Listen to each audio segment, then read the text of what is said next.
1 to 10 for the players who started the game. For the players who came on as a substitute, these 5, I give a rating from 1 to 5. For anyone new to the channel. That's the gist of it. So, I normally do man of the match last. So, I don't really know who my man of the match is yet. I'll figure it out as we go. So, I'll just go from position through to everyone. Ortega. Didn't have much to do. They did make 1 or 2 good saves. And that's about it. I mean, didn't have much to do. 6 out of 10 is like the basic. 6 out of 10 is like you did nothing good or bad. You had no effect on the game. Ortega had a bit of an effect on the game, so I'll give him a 6.5. Not really because he was bored, but because he didn't have anything to do. Good game by Ortega, just did what he had to do, which was not a lot. Which is good by Man City in general. Aki. Solid game by Nathan Aki, you know. Been a while since he came back. Now that Aki goal did get disallowed, and he did not score again, did he? No. Aki goal did get disallowed, unfortunately. It would have been great if he got that Stunkfest goal in by him. I think it was disallowed wrongly. The ball came, like Aki's hand was on his belly. Wrongly disallowed, whatever, who cares at this point. Let's check the score here. 5-0, doesn't matter, does it now? So, Ake played a solid game. And just showed why I rate him so highly. Whenever we lost the ball, he recouped it. He's always in the right position. This is the thing people don't respect about Nathan Ake. And this is something I don't understand why people don't get this about football. Like, surely you guys have played football as children, right? In like a club. 90% of the game of football is played off the ball. Look at how much Haaland touches the ball. Haaland plays 95% of the game off the ball. What you do off the ball is just as important, if not more important, in football than what you do on the ball. Sure, for defenders especially, it is important off the ball. And people do not respect enough what Nathan Ake does off the ball. He is never in the wrong position. Nathan Ake was our best defender in the treble season. And I have stood by that from the treble season until now. He was only not playing last season because of injuries. And this season, when he has played, which is not a lot again because of injuries, he has not set a foot wrong. This guy has honestly got to be one of the most underrated defenders out there. And the reason is, he never makes fancy challenges. You know why Nathan Ake never makes a fancy challenge? Because Nathan Ake wins the ball back, because he's in the correct position, before the defender or attacker can even try to take him on. The quality of Nathan Ake is just not appreciated. His positioning is so good. And unless Diaz has a season, like his debut season again, Ake will probably be our best defender again. I'm just saying. People don't give Ake his credits. They really don't. So I didn't give a rating, because I'm just waffling about how good Ake is. A rating. To be fair, he didn't have that much to do in this game. So I'm glazing Ake here, but he didn't have that much to do. He did make a few good interceptions, was always in correct position, so I glaze him a lot, just to end up giving a above average rating here. I'll go 7.5 out of 10, I think is fair. I'll go 7.5 out of 10. But that's mainly because he didn't have much to do, not because everything he did was good, but he just didn't have enough to do for me to warrant giving a bigger rating. But yeah, let me stop glazing Nathan Ake now. Akanji.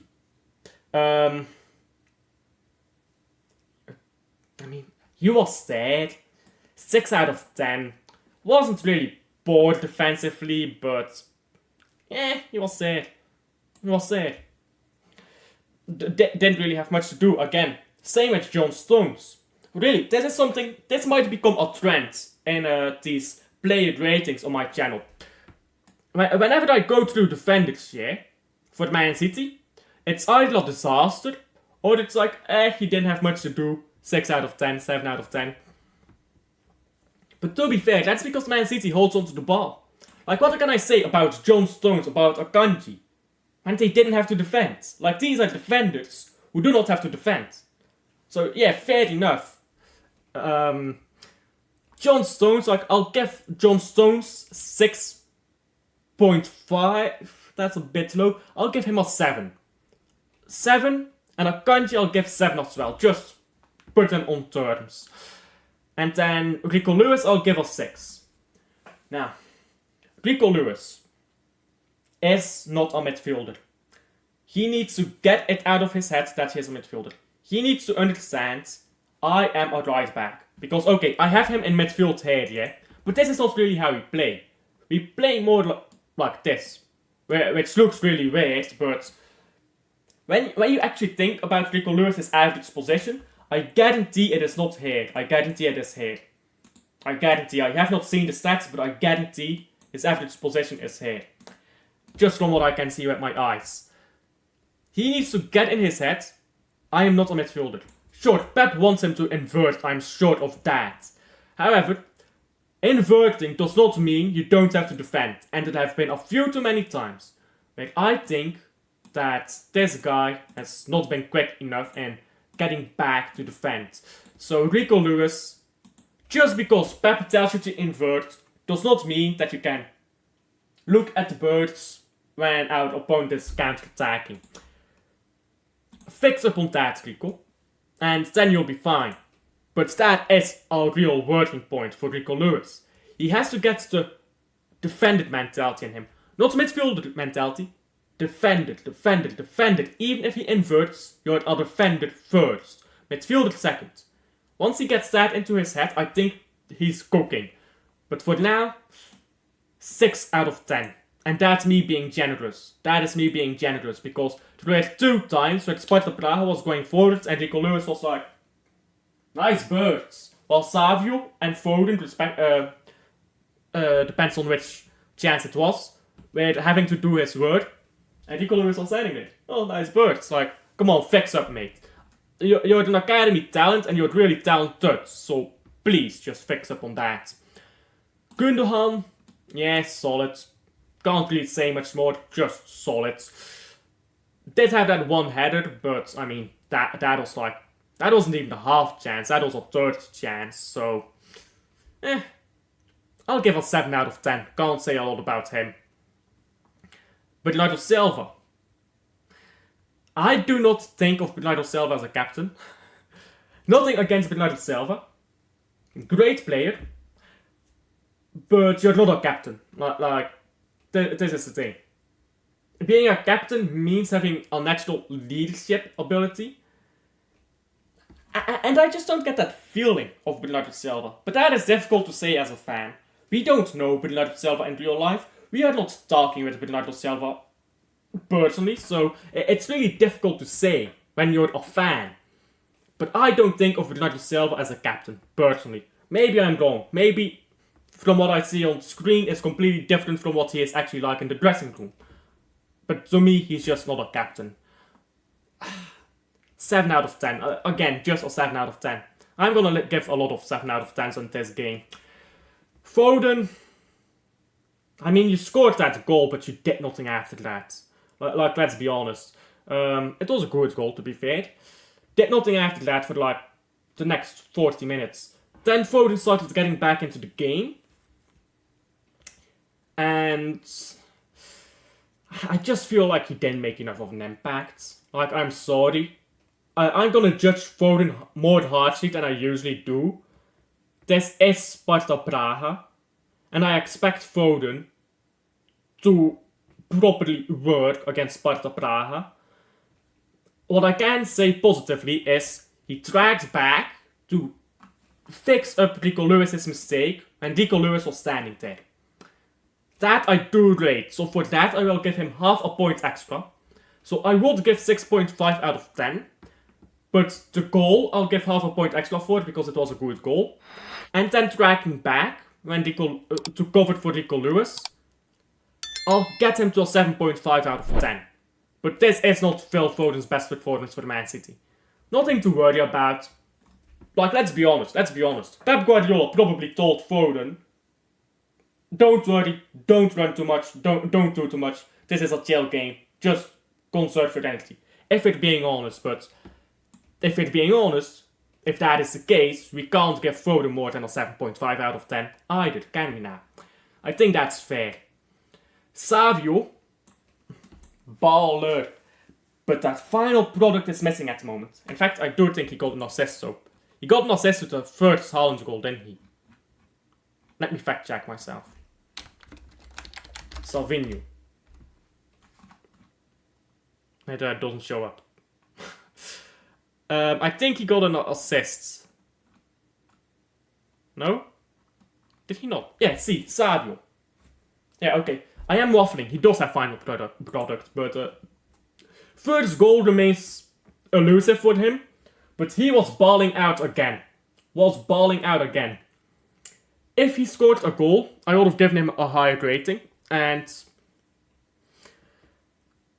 it's a bit unfair on Savio, but I am starting to get a bit impatient for the Savio goal, even if he does get his assists and stuff like that. I'll go... I don't know. I want to give Savio a high rating, because he played really well. But I really want to see him score a first goal. Maybe that's just me personally being impatient. Maybe that's a me problem. I'll give him an 8. I can't give him more than an 8. That's so far the best player on the pitch, by the way, but I can't give more than that, sorry. There were a few too many times that he tried to take the fullback on pace, like it was repetitive, like... Don't try the same thing 3 times in a row, because the fullback will know what you're gonna do in it. So, other than that, good job by Savio today. Nunez. He played really well, and I talked about this during the stream. Nunez looked so good. I don't know if he will be like this for other games, but... Like, I said this during the stream, I believe. It's easy to look good when you play against these teams. But, I also added on to it, you still have to do it. And today, Matheus Nunes definitely delivered. He got 2 assists. He scored the penalty, right? He took the penalty. Let me check that. Yeah, he did take the penalty. And let me tell you, that was a great penalty.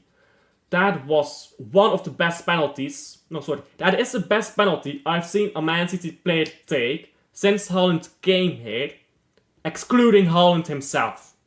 So, Matheus Nunes, thank God we have 2 players now at this club who can take a fucking penalty. It was 1 before. But other than that, to be fair, I think that's his second penalty that he scored for us. Has he scored a penalty for us before? And it's got a Carabao Cup, right? I think the FA Cup or something? I can't remember. I think he scored a penalty for us before, but I might be tripping. Calm down, Dasilt. But Nunez, I'll give him man of the match, sure. 8.5 out of 10. I don't know if I'm blazing him too much there, but bro, did you see his crossing? Like, bro, did you see this guy's crossing? Like, bow down. Give some respect to that crossing, bro. Really good crossing. Lost the ball a few times in a silly way, but I'll forgive him on that. Mainly because he lost the ball in non-dangerous areas. He lost the ball like over here and over here, which isn't that dangerous. If you lose the ball over here, then you're cooked in it, but I can forgive him for losing the ball in this area.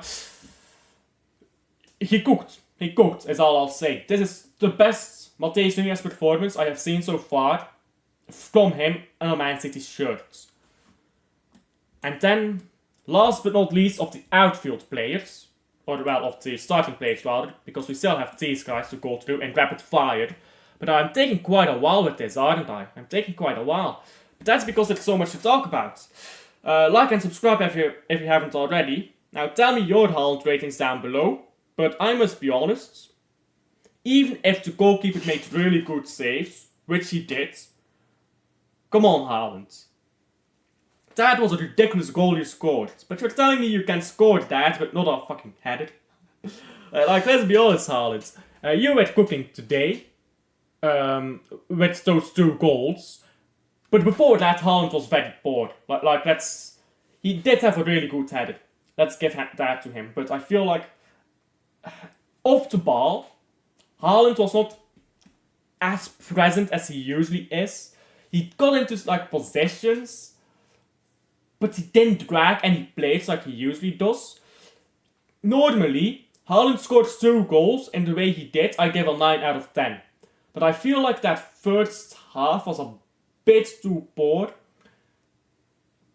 so I'll give him 8 out of 10. It's not like he played a disaster of a game, he was absolutely stinking out of the gaff, right? But he could have been better in my opinion, and again, this is Sparta Praha, so I am being very harsh on the players today. But Haaland, 8 out of 10. I really can't give higher than that. He was not involved in the first 20 minutes of the game. So I can't give more than an 8 out of 10, even though he scored a ridiculous goal. And that's all the outfield plays. Now do tell me if I'm being, like, I don't know, too harsh on the plays or anything, but I think that my ratings so far have been fair. Diaz is difficult to give a rating to because he was barely on the pitch, but I'll just say one thing. Not my president. My president, you know what I'm saying. So Diaz, I'm not gonna give a rating, he didn't play long enough. Same with O'Reilly. Guardiola, McAtee, Kovacic, I can give a rating, I think.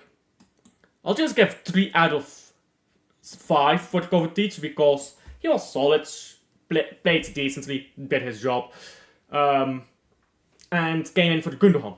Got some minutes, sure. Well done by Kovacic. And he came back down into our own half as well to distribute play in the box. It came really deep down to just help play the ball around in our own half, kill the game off. Guardiola, again, I can't really give him a rating. He wasn't on the pitch for long enough. So that leaves McAtee. Well, I'm honestly not sure.